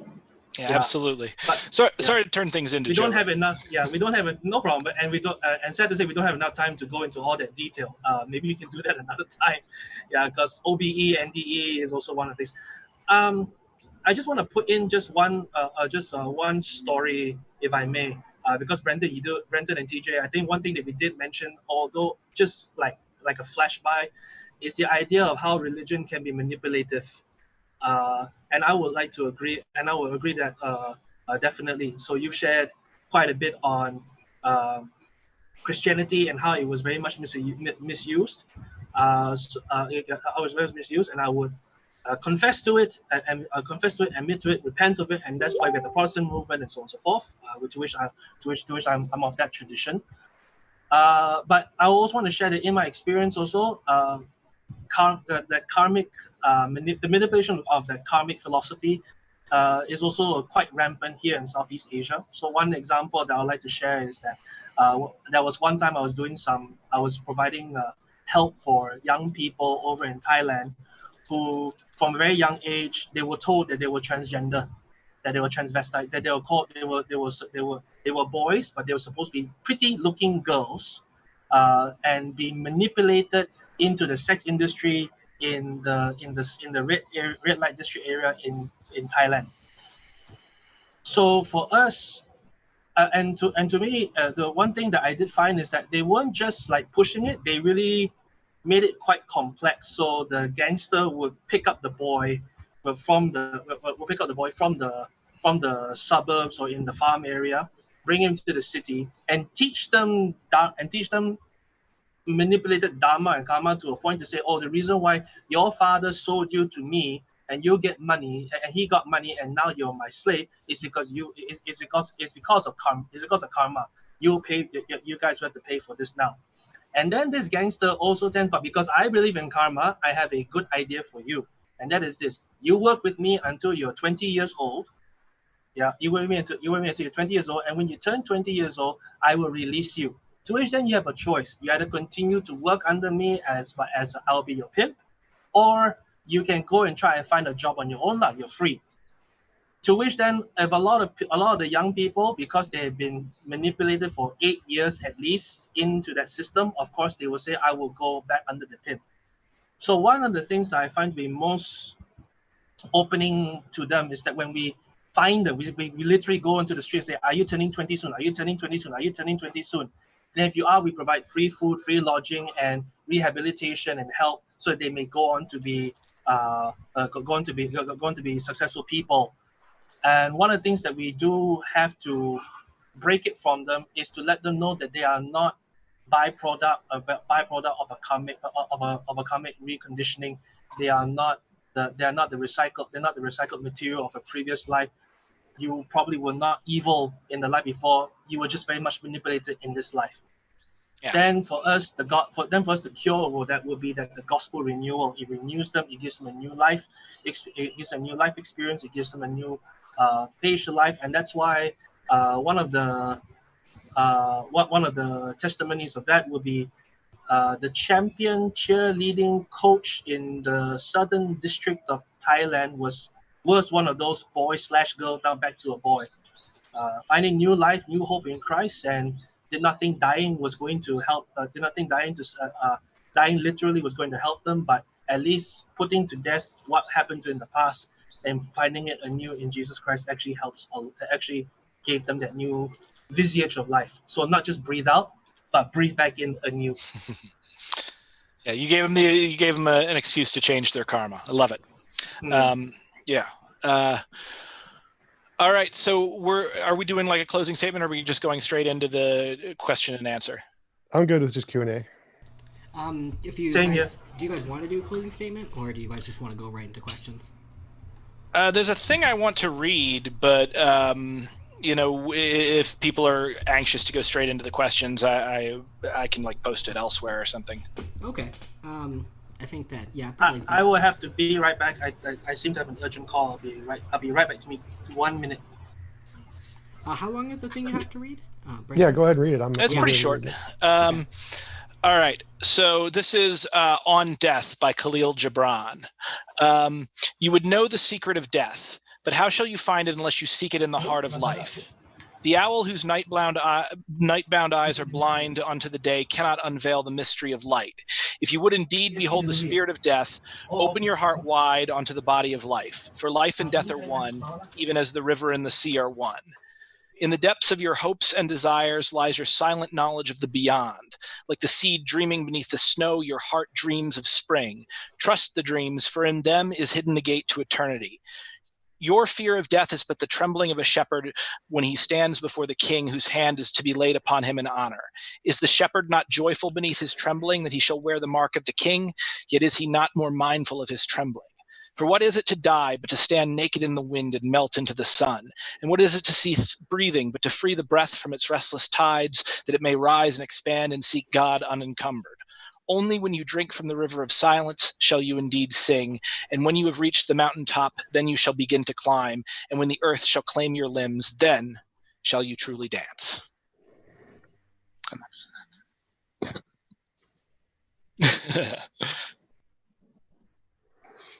Yeah, Khalil Gibran is legit. That guy's amazing.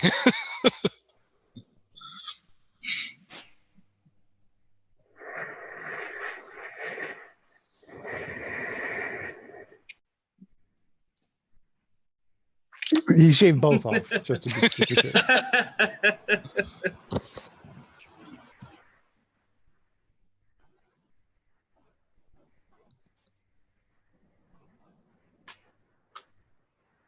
Oh, that's cool.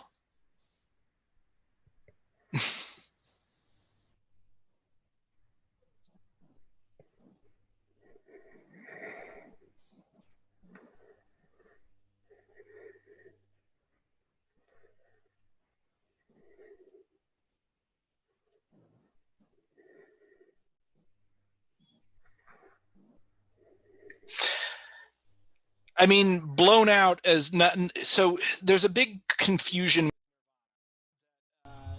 There's some Buddhist sects that believe it's literally a cessation where you're not being reborn anymore. Modern Buddhists don't tend to believe that, or at least not modern Mahayana Buddhists from my sect.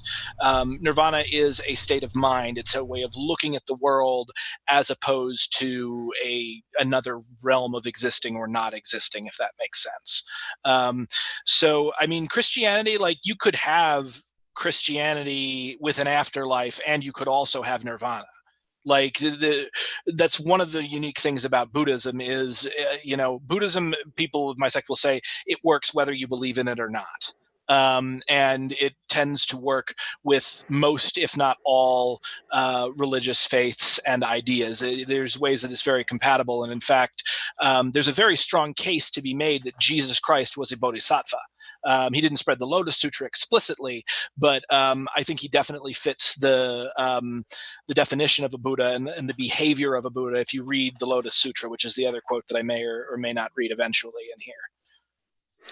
They're saying, Sterling, you're muted in the chat. Do you see that? Yeah, they keep saying they can't hear you on Modern Day Debate. For me? Oh, they can't hear me? Yeah. Okay, maybe I'm just not close up to the mic because it's coming out. So turn it up a little bit. We're seeing nothing but the mustache now. Yeah, my bad. I apologize. I don't think that's it because I could hear you before, so I think it maybe like does on it still the say I'm muted restream right now, or? I have to wait and see if the chat updates in a few seconds. But Okay. so far, yeah, they're still repeating the big muted sign and Sterling muted. I mean, we can repeat the question that you have if you want to keep moving. Yeah, you could say it, and then we can repeat the question, and then that'll work. Yeah, I don't know. We hear you now. It's Neffy says we hear you now. Okay, I don't know what happened. Maybe I just wasn't close up to the mic. So the question was, any differences in atheistic or Buddhist afterlife if nirvana can be said is blown out of existence? This was by C. Fredo Sarabia. And that's what I just answered. Yeah, that's what he answered. Next one, from the same individual. TJump, saying possible afterlife doesn't disprove. That's what he says. That's right. It's not meant to. You have the burden of proof. If you claim there is an afterlife, you would have to show there is one that exists and isn't just imaginary. So that's kind of the point, is that it's not meant to disprove. It's meant to show that you have the burden of proof. Right. And from the same individual, Seifredo Sarabia, at Mark, where are the souls of those who existed before Christ came for salvation? Is there another route aside from Jesus, or is purgatory not in the Bible? Or is there a purgatory not in the Bible? Well, I'm from the Protestant tradition, so we don't believe in a limbo or purgatory or an in-between. We do believe in a state of sleep. We do believe in a state of sleep where everybody will. Even though we all die at the same time, when Christ calls us up, God calls us up at the final days, He will call us all, and we will all rise together at the same time. So from William Shakespeare to myself will all rise at the same time, intuition with that judgment. So where is that state? Where is that conscience? Well, we don't really know in particular. We only know that there is one, simply because in the confession of our faith, we believe that He descended to the dead. To which then the Apostle Peter mentions in 1 Peter that Jesus Christ had gone there to provide the possibility of salvation for those who have yet to hear prior to his incarnation to the world and resurrection. And then when on the third day He rose, then now the truth, the burden of proof or the truth for that possibility of salvation will be through the gospel of Jesus Christ, which is in the scriptures. Yeah. So that's the Pentecost. That's the Protestant reflection of that. I must disclaimer that there are at least a dozen interpretations of that very statement.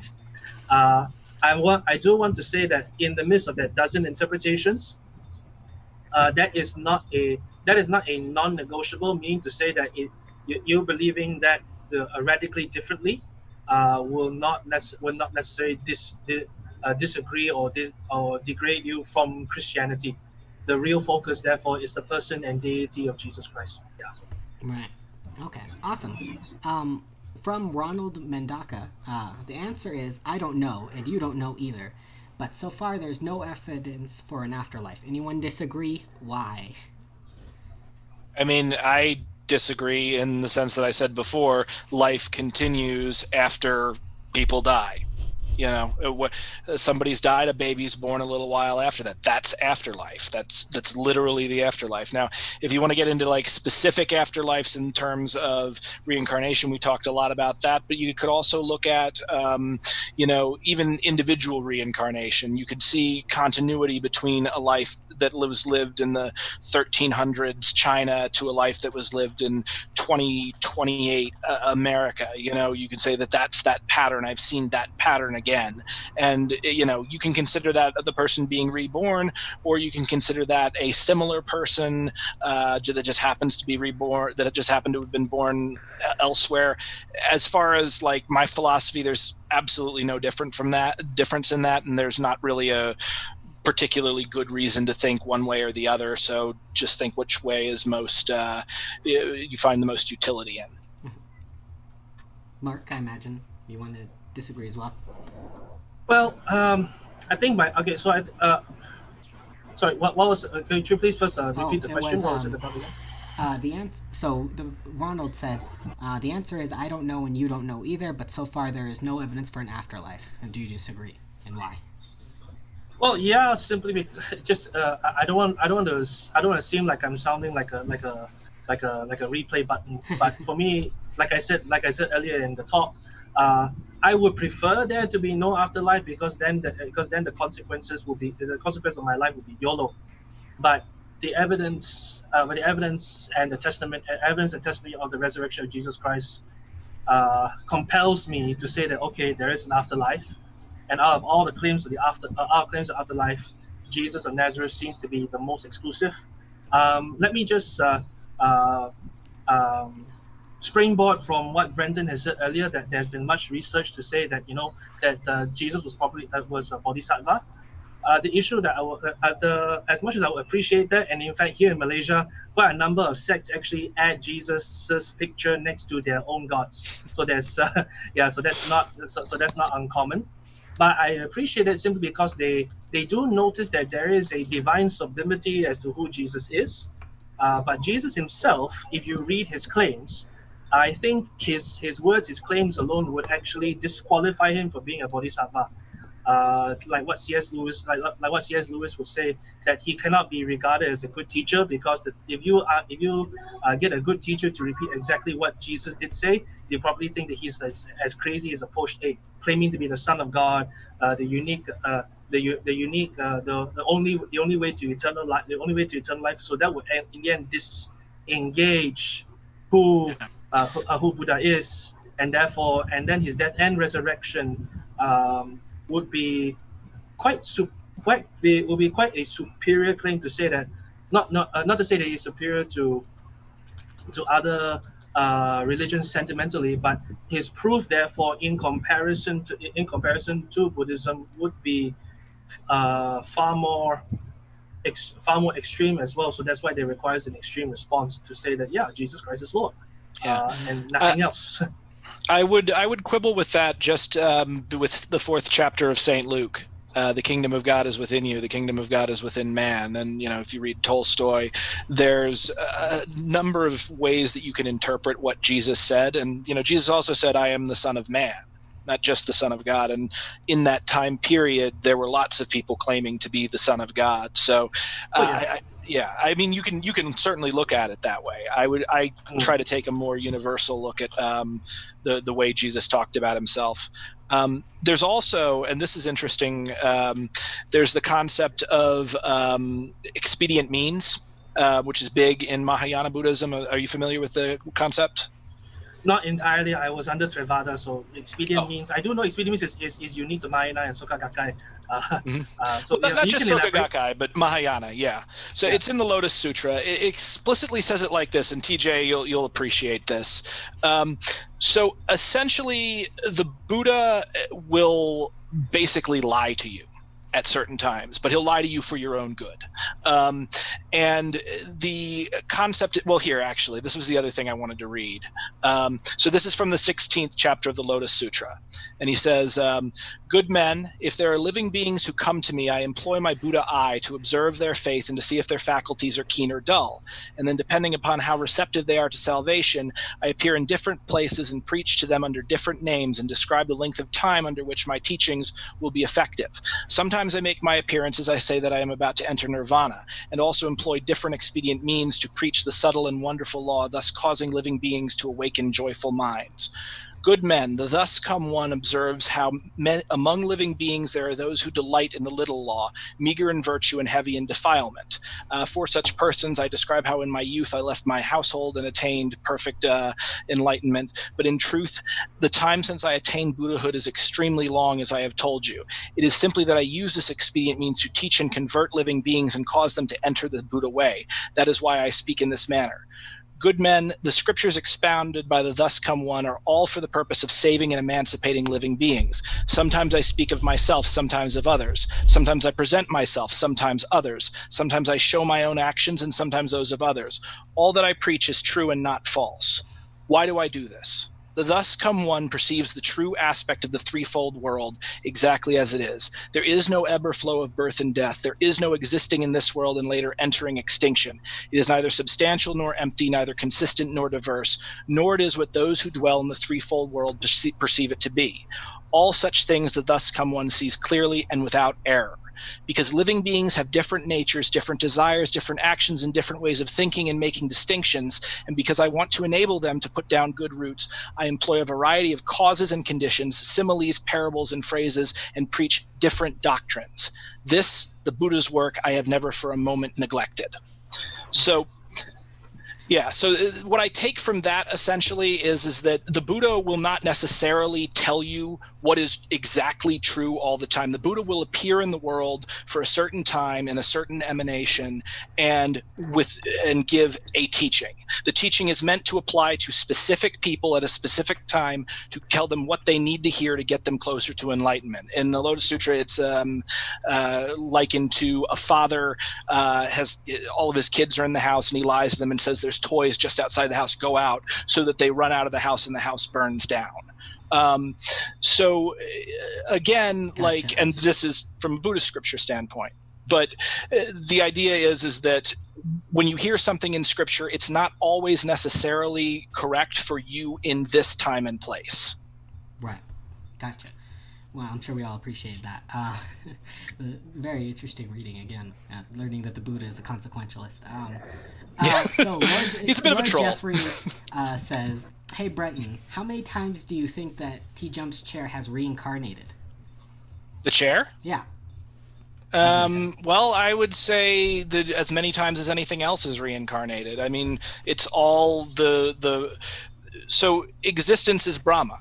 It's everything that there is being reincarnated into everything. So you hear Shakespeare say, all the world's a stage and the men and women merely players. If you go by a Hindu or Buddhist interpretation, it's not just that, but we're also like the audience and the director and the rafters and the rigging and everything. So yeah, the chair reincarnates just like anything else. It just doesn't have consciousness. I didn't see that coming. Okay.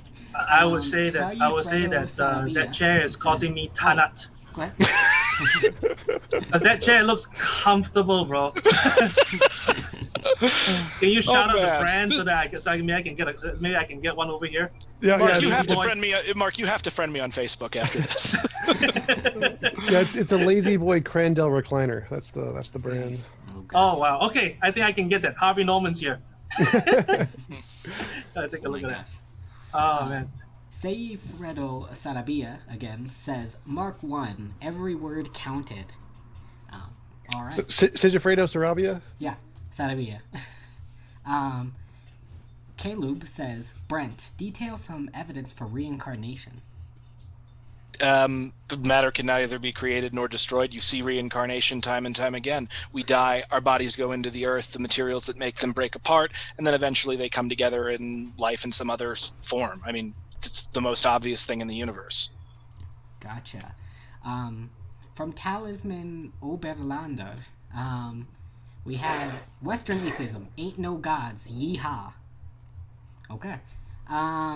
It's very Western. He's Very Western. using a cowboy Yeehaw. yell. That interpretation itself will be a bit of an oxymoron. Yeah. Oh. I spent some time in the South.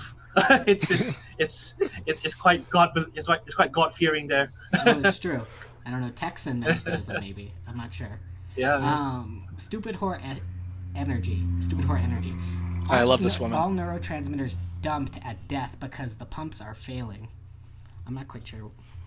Yeah, I mean, the thing is, people always think, like, from life to life, you've got to remember something, like the neurotransmitters are that important. But, like, do you know, like, you don't remember things that happened in your life normally. I have complete blanks. I have a blank from when I was, 1 minute old to, like, about 4 years old or so, or 2 years old. So memory, I don't think, is an important way to judge personhood or life.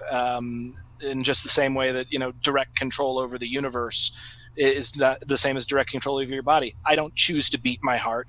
My heart beats on its own. I do it by myself. I don't choose to shine the sun. It just does it. Isn't that awesome?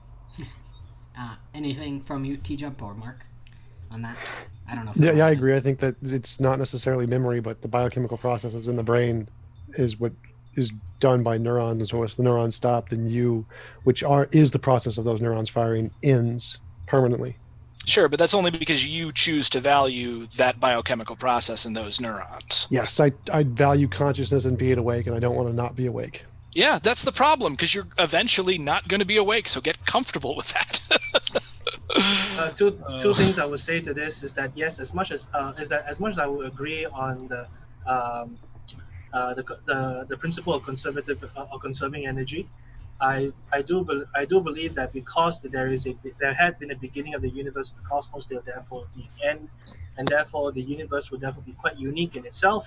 Depending on your view of time, could the universe be exactly the same even within time, or the next universe, or could the next universe be same but different because of a linear progression of time? That's another discussion altogether. But the point that I'll put therefore is that because there's a beginning and an end, there will also be and there's a genius behind that creativity. I will poison the idea of an author, of a creator. And that creator has made us uniquely, each and every one of us, and our interaction will be unique, every one of us. And therefore, that's why for me, very different from the Buddhist experience of a new life, is that the new life is that for us, our new life in Christ is still, by identity, the same person. I will still be Mark Tan at the end of days. But by the grace of God, I will be renewed because of His redemptive work on the cross and at the tomb. So in terms of memory, yes, we will be held accountable, because even if we don't remember, then God remembers. I know that sounds scary at times, but that also poisons a relationship, that poisons an interaction, that poisons a transcendent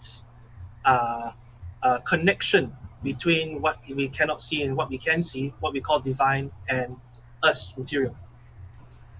Awesome. Okay. Another question, reincarnation question. Stupid or energy again. Do you think L. Ron Hubbard was a reincarnated Buddha? Yes, because literally everybody is a reincarnated Buddha. So Nam-myoho Renge Kyo means every being possesses the Buddha nature, and this Buddha nature can awaken within any human within a single lifetime. So, yeah, L. Ron Hubbard was a reincarnated Buddha. So was Hitler. So was Jesus. So was, Albert Einstein. Everybody. The thing is, L. Ron Hubbard was also like really, really asleep. He was completely in the grip of the devil king of the sixth heaven, of Maya, of a lot of illusion, and he hurt a lot of people, which is a shame, which is why, again, it's very important that, the Lotus Sutra be spread and that people realize what's actually going on here, as opposed to getting snared by, fundamental darkness. Okay. Decepticons Forever says, Silver Surfer has better feats and stories than God. For what it's worth. I thought the withering of the fig tree that Jesus did, that's pretty cool.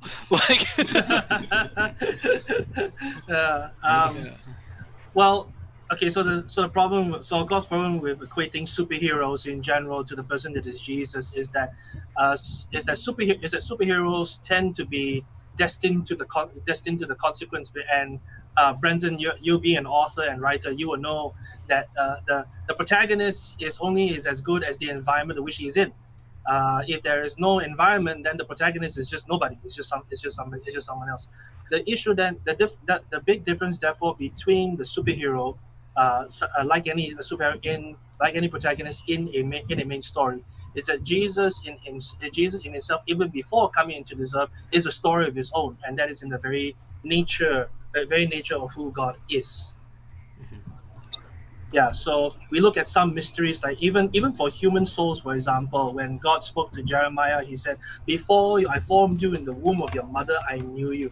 So therefore, your consciousness, your existence, before it even began materialistic in this world, is already first known in the mind of God, and that brings a beautiful a connection with us. But let us not forget that it is not that, unlike Silver Surfer, for example, the protagonist is not dependent. Is not dependent on the scenario. The scenario changes and transforms because of Jesus. Awesome. Yes. I like Professor X. That's my. I don't know about him. It's pretty cool. I'm closer to him than any of you guys. Can we just jokingly just acknowledge the fact that Brendan, the Western Buddhist, looks more like Jesus than me, Christian? I do look more like a Buddhist than him. Yeah, and I look like a monk. That's funny, but yes, I will agree with that.